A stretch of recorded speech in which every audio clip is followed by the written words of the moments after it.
You decide to go more the JUCO route, and it ended up being a life-changing choice for you because you had a monster season last year and really put yourself on the map. How much of a life-changing year was it for you in your eyes? It was life-changing all around.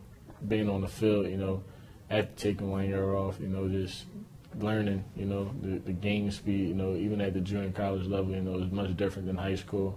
And then there's also, going, almost 3,000 miles away from home, doing all those things, just staying grounded, staying humble, and continue to work, because, days will get better, from the struggle. After the season you had at Pierce, you had schools from all over the country that were pursuing you, some very major programs at that. What was it about Todd Graham and ASU that drove you this direction? That they stayed true to their word since day one. They've been talking to my mom. Coach Long did a great job of recruiting as well.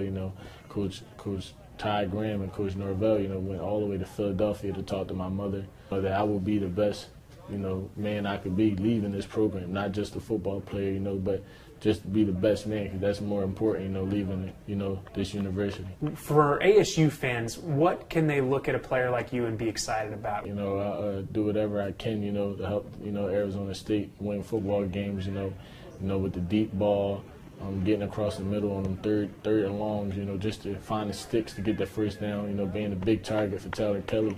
I'm real excited about that. A year ago, you're at Pierce.